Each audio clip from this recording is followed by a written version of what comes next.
जीवन में सफल कैसे बने।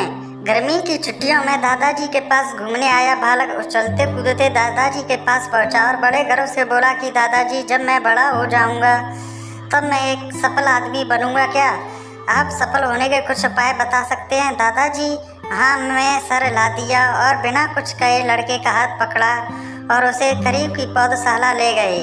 वहाँ जाकर दादाजी ने 2 छोटे छोटे पौधे खरीदे और घर वापस आ गए।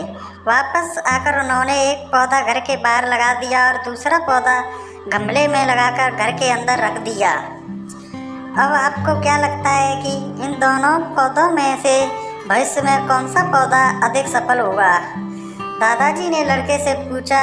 लड़का कुछ समय तक सोचता रहा और फिर बोला, घर के अंदर वाला पौधा ज़्यादा सफल होगा, क्योंकि वो हर एक खतरे से सुरक्षित है, जबकि बाहर वाले पौधे को तेज धूप, आंधी, पानी और जानवरों से भी खतरा है।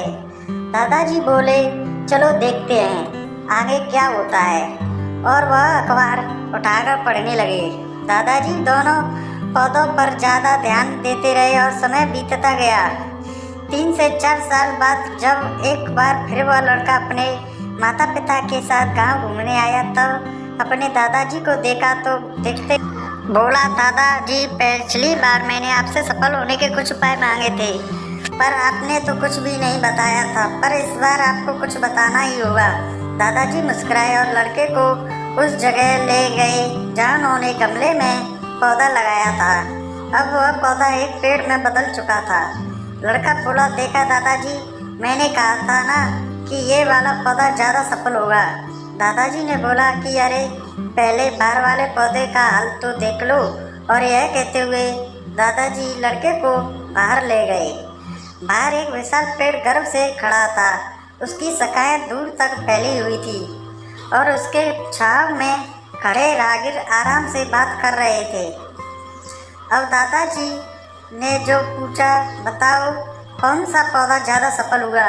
लड़का कुछ शर्माते हुए बोला, बाहर वाला। लेकिन ये कैसे संभव है? बाहर तो उसे ना जाने कितने खतरों का सामना करना पड़ा होगा।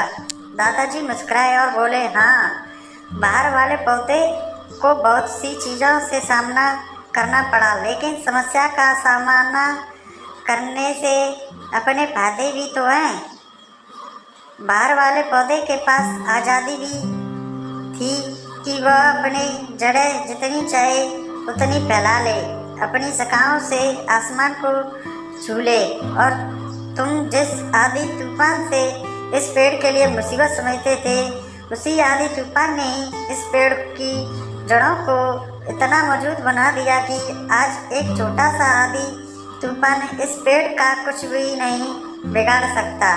बेटे, अब जो मैं तुम्हें बताने वाला हूँ, उसे अगर तुमने अपने अंदर बैठा लिया तो तुम जिंदगी में जो कुछ भी करोगे उसमें सफल हो जाओगे। उन्होंने बोला कि अगर तुमने जीवन भर सिर्फ अच्छी विकल्पों को ही चुनते रहोगे तो तुम कभी भी उतने सफल नहीं हो पाओगे जितनी तुम्हारी क्षमता है। लेकिन अगर तुम तमाम खतरों के बावजूद इस दुनिया का सामना करने के लिए तैयार हो तो तुम्हारे लिए कोई भी लक्ष्य हासिल करना असंभव नहीं है। लड़के ने लंबी सांस ली और उस पेड़ की तरफ देखने लगा। वह दादाजी की बातों को समझ चुका था। आज से उसे सफलता का एक बहुत बड़ा सबक मिल चुका था कि जीवन में हम जिन रुकावटों को हम जितना बड़ा शत्रु समझते हैं, वही हमें मजबूत और जीवन में बहुत ज़्यादा सफल बनाती है।